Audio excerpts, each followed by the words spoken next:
Good afternoon, everyone. Good afternoon. We have a lot of news today, and I have quite a few announcements for you, so let's get to it. First, on behalf of the President and the White House, we express our deepest condolences to the family of New York police officer Islam, who made the ultimate sacrifice in defense of his fellow New Yorkers. As the funeral services are held in New York City today, everyone at the White House is keeping the officer's family, friends, and fellow NYPD law enforcement officers in our thoughts and prayers. The President has always, and will always, proudly stand with our men and women in blue. May God bless Officer Islam and the other individuals who were tragically killed in this senseless act of violence. In other news, President Trump's working visit to Scotland was a huge success. In less than 48 hours, President Trump brokered the biggest, most impactful trade deal in history and prevented a war in Asia for the second time since he took office. We have never had a president who wields the full power of the United States to negotiate good deals for our country and its people like President Trump. This is what maximum leverage looks like.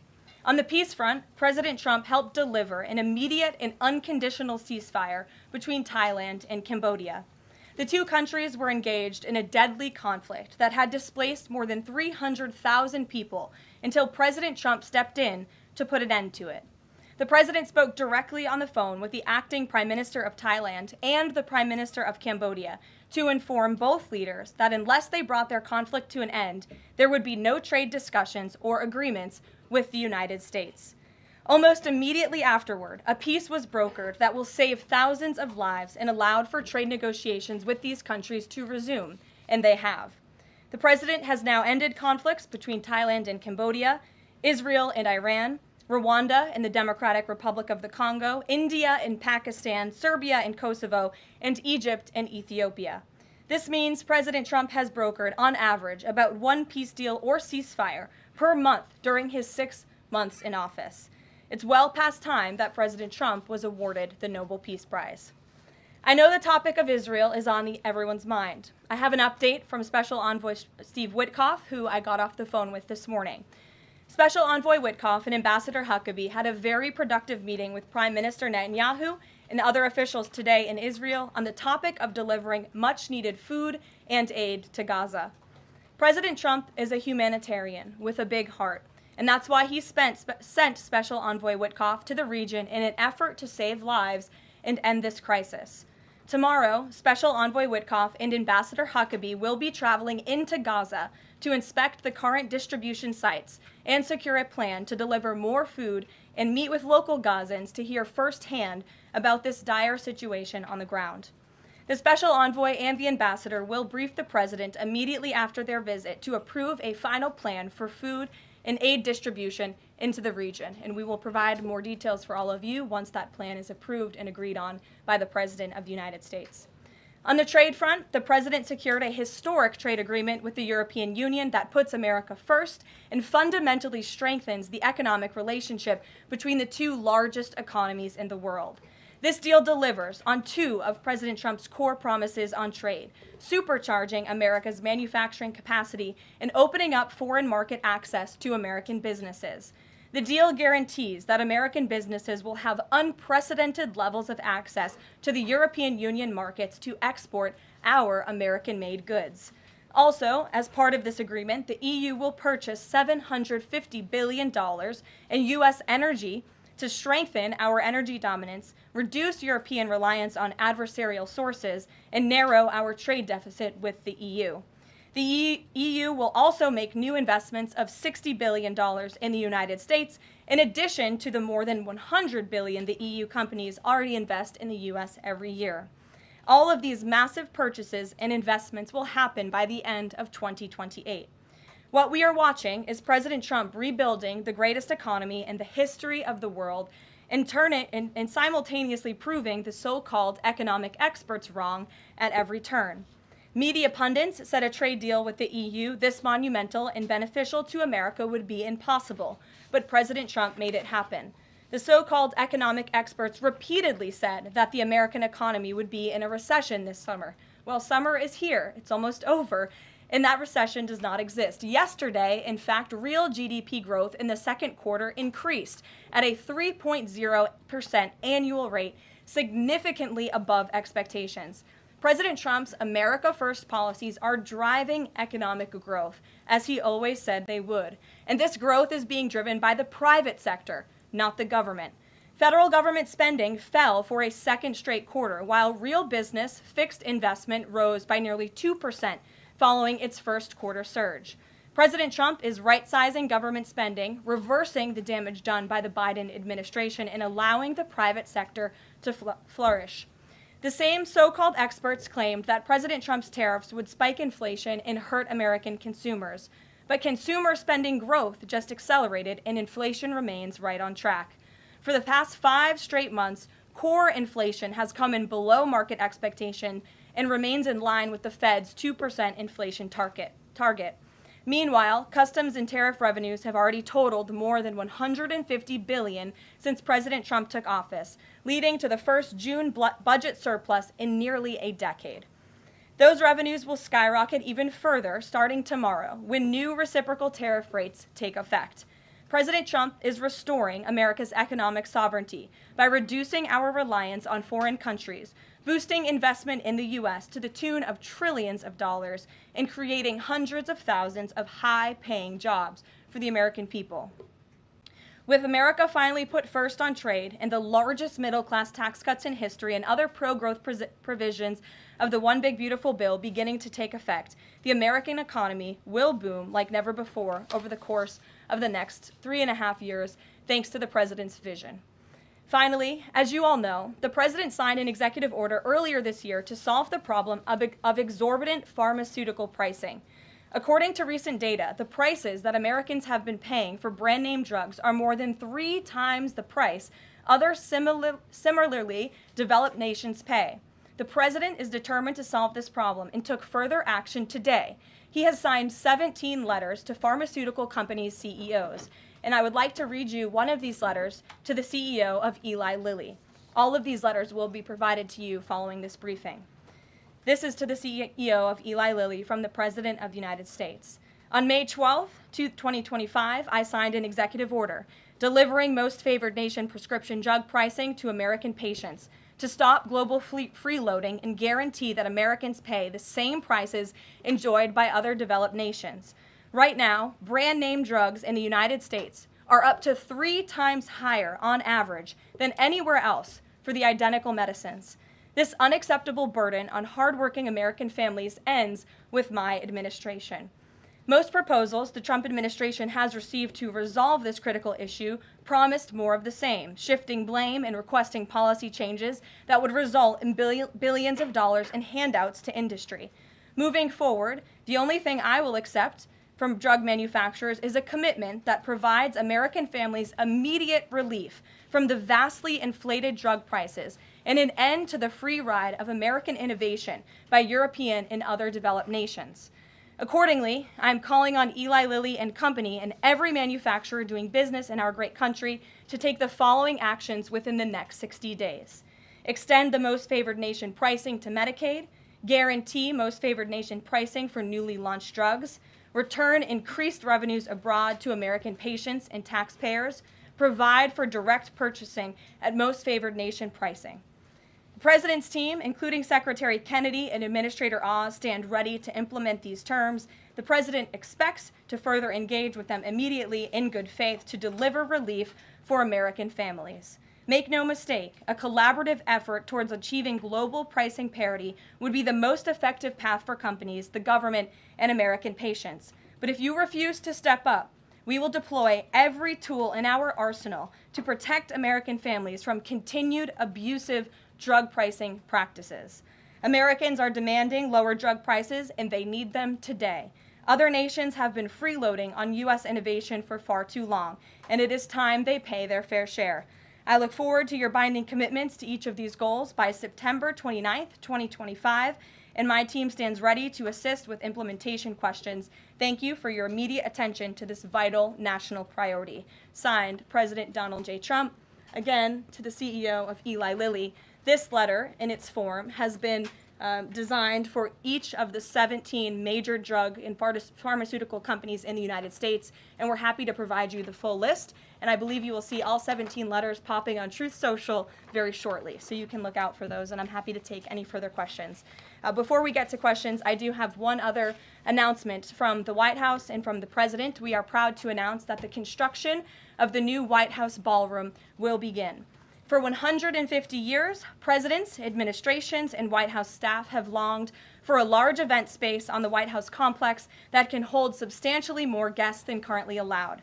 President Trump has expressed his commitment to solving this problem on behalf of future administrations and the American people. The White House is one of the most beautiful and historic buildings in the world. Yet the White House is currently unable to host major functions, honoring world leaders in other countries without having to install a large and unsightly tent approximately 100 yards away from the main building's entrance.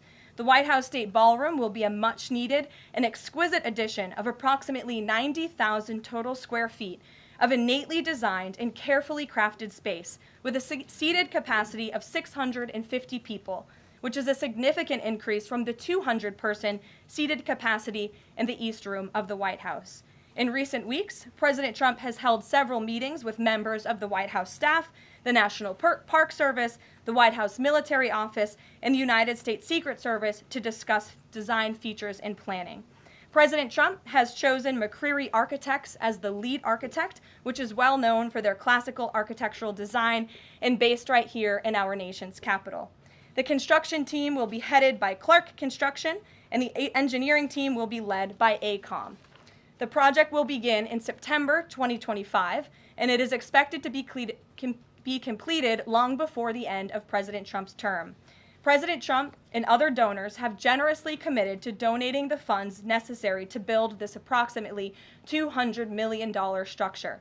The United States Secret Service will provide the necessary security enhancements and modifications. The White House ballroom will be substantially separated from the main building of the White House, but at the same time, its theme and architectural heritage will be almost identical. The site of the new ballroom will be where the small, heavily changed and reconstructed East Wing currently sits. The East Wing was constructed in 1902 and has been renovated and changed many times, with a second story added in 1942. White House Chief of Staff Susie Wiles has provided the following statement.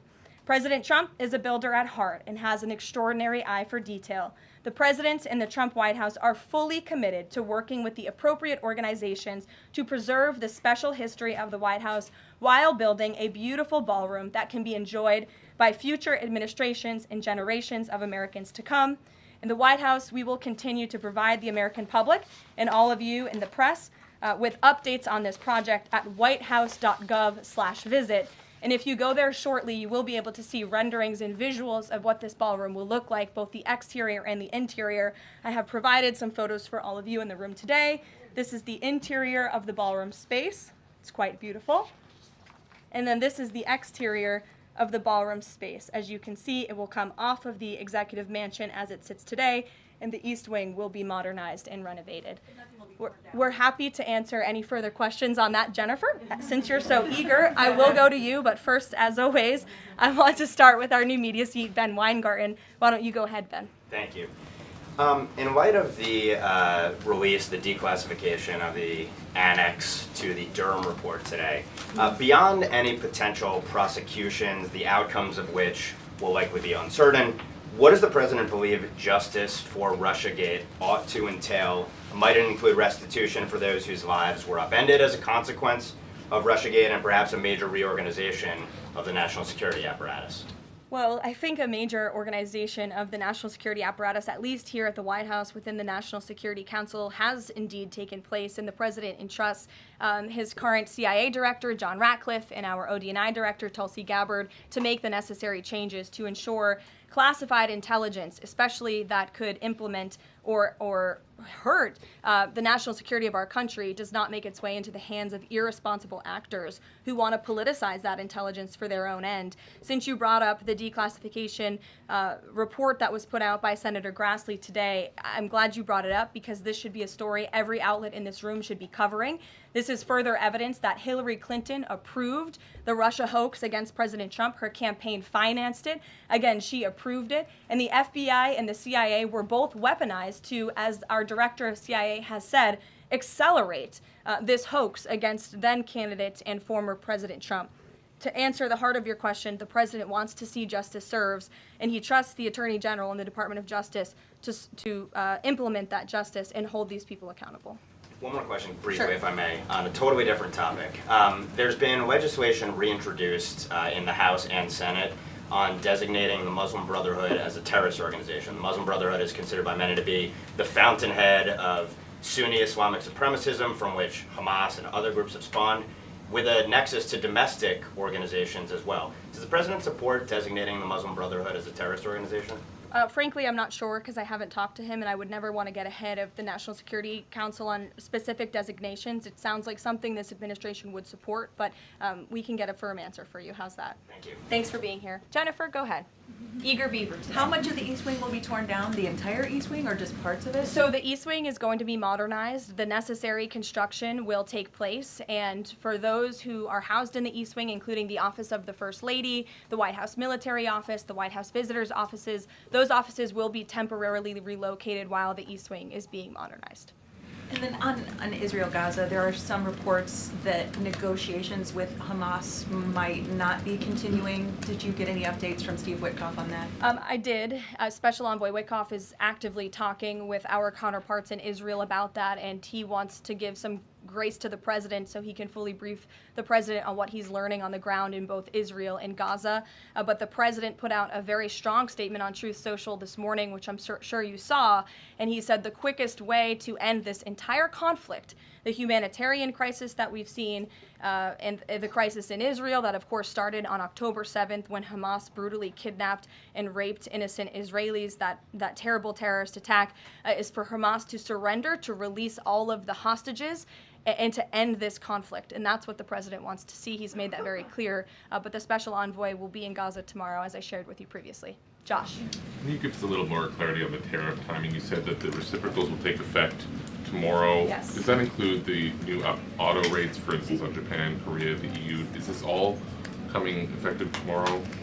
So some of the countries you just mentioned, Japan, South Korea, they have bespoke trade deals that the president cut, which, just to backtrack for a second, Josh, we promised that the president would negotiate with countries all around the world to cut tailor-made trade deals depending on those countries' challenges, how badly they've ripped off the United States of America and our manufacturing industry and our workforce in the past. And he has done that. Of our 18 major trading partners, 2/3 of those trading partners have a deal. We've sent out 17 letters to countries around the world. And the rest of those countries that either do not have a deal or have a letter, they will be hearing from this administration by the midnight deadline tonight. So yes, tomorrow, August 1st, the reciprocal rates will be going into effect.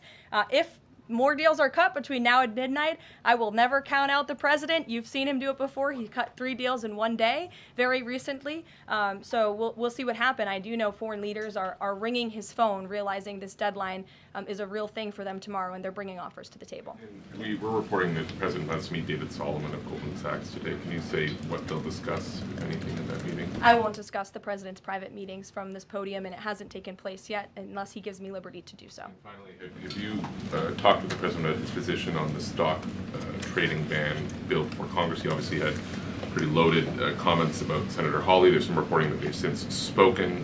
What is his position on the current status of that bill? The president has spoken to Senator Hawley, who called him, and the president took that call. As the president said in the Roosevelt Room yesterday, conceptually, he of course supports the idea of ensuring that members of Congress and United States senators who are here for public service cannot enrich themselves. And the reason that this idea to put a ban on stock trading for members of Congress is even a thing is because of Nancy Pelosi. I mean, she is rightfully criticized because she makes, I think, $174,000 a year, yet she has a net worth of approximately $413 million. In 2024, Nancy Pelosi's stock portfolio, this was a fascinating statistic to me, grew 70% in 1 year in 2024, and her portfolio outperformed every single large hedge fund in that same year, and even more than doubled the returns of Warren Buffett's Berkshire Hathaway. So I think the president stands with the American people on this. He doesn't want to see people like Nancy Pelosi enriching themselves off of public service and ripping off their constituents in the process. As for the mechanics of the legislation and how it will move forward, the White House continues to be in discussions with our friends on Capitol Hill. Emily, in a new seat today. Thanks, Caroline. I wanted to ask about this report that the president wants to host a G20 meeting at Trump-Durrell. How is he going to do that, considering all the preparations that have been going on in South Africa? And also, would that be seen as his businesses possibly profiting from hosting this kind of meeting? I would reject that premise entirely. We have announcements and details forthcoming on the G20, but my understanding is no firm announcement is ready to be made at this time. I did see the report, but we're not in a place to confirm it just yet. Michelle? Just on the tariffs, what are the logistics for imposing those? Does the president have to sign an executive order tonight? What's the timing of that? Yes, and he will be signing an executive order at some point this afternoon or later this evening. And as always, we'll keep you posted when that happens, and it will be released from our office. And there's some of these countries that have they all had contact with U.S. officials, or are there some countries that are going to get letters that have had no opportunity to negotiate with the United States? Well, there's a lot of countries that I know have reached out. I believe it's upwards of 200 countries around the world have reached out to the trade and tariff team. Of course, as I said previously and the president said, we're going to prioritize our key trading partners, which we have done. Like I said, of the 18, 2/3 of those we have cut these tailor-made deals with. But I do know that the trade team has been working around the clock to try to be in correspondence with as many countries as possible. But if they haven't heard from us yet, they will in the form of a letter or an executive order by midnight tonight. We'll go to the back. Sure, go ahead. In the back left. Thank you. Amanda, yes. Thank you very much. I have asked about the U.S. Amanda, you can go up. U.S. and South Korea tariff negotiations. At the tariff negotiation between South Korea and the United States concluded yesterday. President Trump stated on his SNS, Truth Social, that he would announce the specific details of the investment in the United States at the South Korea-United States summit in 2 weeks. My question is this tariff negotiation a final agreement, or is further negotiation necessary? Well, yes, as you know, the president met with representatives of the Republic of South Korea here at the White House yesterday, and they did, in fact, reach a deal. And South Korea will pay a 15% tariff rate, including 15% on autos, while providing historic market access to American goods like autos and rice. Korea will purchase $100 billion in American energy by 2028. And the centerpiece of this deal is that South Korea has agreed to invest $350 billion at the president's direction to revitalize American industry. 90% of those profits will go to the United States government to help pay down our debt and for other matters at the president's choosing. So it was a very successful meeting yesterday. When is set up the further U.S.-South Korea summit day? I'll get you something on that. I don't have it at my fingertips. Okay, Amanda. Thank you, Caroline. There are a number of congressional Republicans who have raised the alarm about the fact that roughly 80% of pharmaceuticals are either manufactured or their precursors are manufactured in either China or India. There are some pieces of legislation, some recommendations, which include either onshoring, nearshoring, or friendshoring, those components of that. Do you know if the president intends to throw the weight of the executive behind that?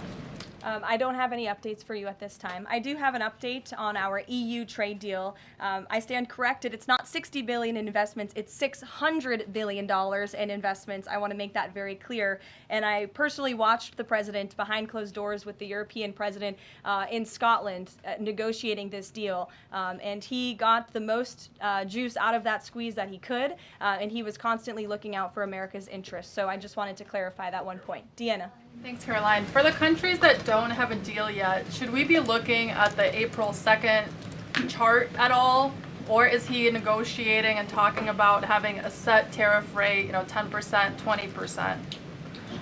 Those discussions are taking place with the trade team today, and again, we'll provide further guidance with that executive order once it is signed, and the answer to that question will be in that executive order. Is he looking to provide any more extensions today after his phone call with Mexico? Is there any other conversations like that? I do know that other foreign leaders around the world have reached out, and if the president decides to share the conclusions of those calls with all of you, he will do so himself. But I do want to reiterate what the president said about Mexico. Mexico is still paying tariffs. They're paying a 25% tariff on fentanyl, 25% tariff on cars, a 50% tariff on steel, aluminum, and copper. And additionally, Mexico has agreed to immediately terminate its non-tariff trade barriers, of which there are many. And as the president said, we will continue to talk to Mexico over the next 90 days with the goal of signing a larger trade deal. The key to this, again, is Mexico has agreed to terminate those non-tariff barriers and to continue to work with us in good faith. Mexico is a very unique situation of all the other countries around the world because, of course, we share our southern border with Mexico, which we've seen an increase in cooperation between Mexico's President Claudia Sheinbaum and our administration on clamping down on drug trafficking and human trafficking at the southern border. We appreciate those efforts and will continue to work in good faith and to continue to have these trade discussions as well. Joey. Yeah, thanks, Caroline. Just clarifying a previous question.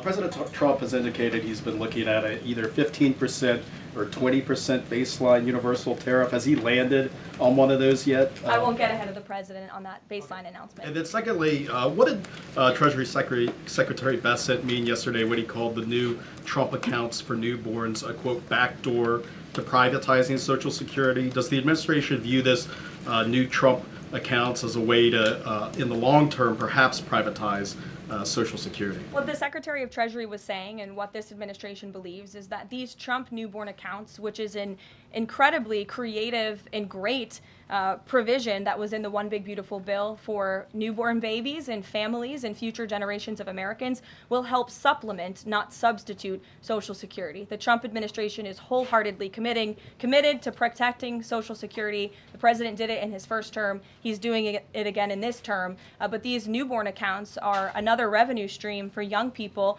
to watch their money grow throughout their lives and to one day be able to access those funds so they can hopefully build a home and live the American dream. Jake. Just one follow-up on tariffs and then one not. Is the president at all considering extending the August 12th China deadline at all? Is that in consideration? So look, on China, you heard from the president on Air Force One when we were returning from Scotland. You've heard from the Treasury Secretary as well, Ambassador Jameson Greer. They just spent 2 days in Geneva for their third round of talks with China. And the current policy, the current trade program that we have going with China right now as it stands will decrease our deficit by $5 billion this year. So we are moving in the right direction when it comes to China. And Secretary Besson and Ambassador Greer continue to be in direct communication with our Chinese counterparts. But is the deadline, is it extension on the table potentially from the August 12th deadline as it stands? I don't think so, but I'll let the Secretary of Treasury speak on that because he's leading these negotiations. Reagan, go ahead. Thanks, Caroline. There's growing frustration that more of Trump's nominees haven't been confirmed. Why does the president think Senate Republicans are so behind, and has he had any further conversations with Leader Thune about it?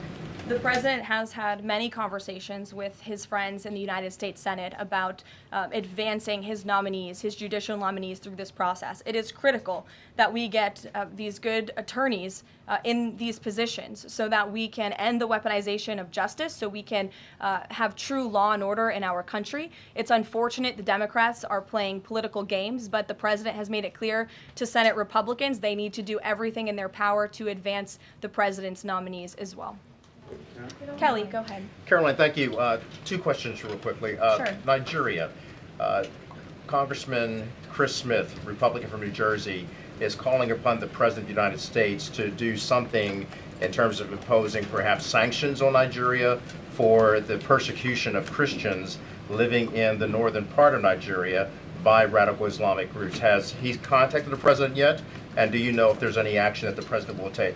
I'm not tracking a call between the president and the head of Nigeria.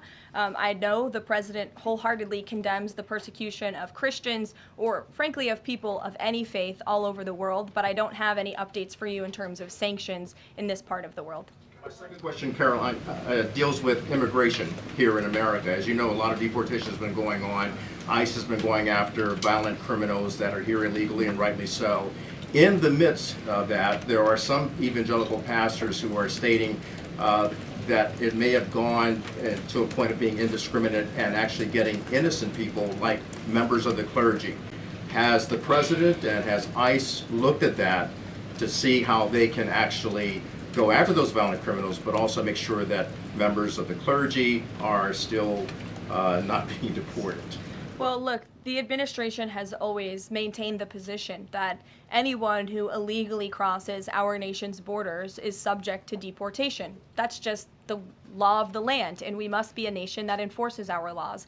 But the priority from ICE, of course, is to deport, detain, arrest, and remove violent illegal aliens and criminals from our country. And they have been doing that at the rate of thousands of illegal violent criminals every single week, especially in Democrat-run sanctuary cities where these illegal violent criminals have been given a safe haven and have essentially been immune from our nation's laws under the previous administration. That's not happening anymore because of this president and Secretary Noem in the Department of Homeland Security, and we are going to be a nation of laws. And as we've said repeatedly, if you came here illegally, you are subject to deportation, but the priority are those public safety threats that we must remove from our communities.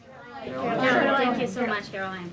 Two questions. So what Hamas hardens its position and Israel provides aid? Do you have any new information on the hostages that need aid too? And second question, we heard President Trump criticize President Macron and Prime Minister Starmer for their statement about recognizing a Palestinian state. What is the president's position on recognizing a Palestinian state, and will he recognize Israeli sovereignty in Judea and Samaria? I can answer both of those questions for you. On the second question about a Palestinian state, the president expressed his displeasure and his disagreement with the leaders of France, the United Kingdom, and Canada. He feels as though that's rewarding Hamas at a time where Hamas is the true impediment to a ceasefire and to the release of all of the hostages. So to your first question, the president wants to see all of the hostages released. He cares deeply about this. He has met with many of the former hostages, many of the families of those who have loved ones who are still being held hostage in Gaza. I have met with them too. It is absolutely devastating what these poor people have been through, and the president is always thinking about them, and that's why he's designated his special envoy, Steve Witkoff, who's doing a tremendous job to release the hostages and to end this conflict. But the president has always said the last remaining hostages, now there are 20 living hostages in Gaza, will always be the hardest because Hamas is unfortunately using these innocent people as bargaining chips. But nevertheless, we are committed to seeing this come to an end. Elizabeth. Thanks, Caroline. Part of the settlement with Brown prohibits it from performing transgender procedures or prescribing hormone puberty blockers, that type of thing. Will eliminating these types of procedures be a priority for the Trump administration in negotiations with other universities?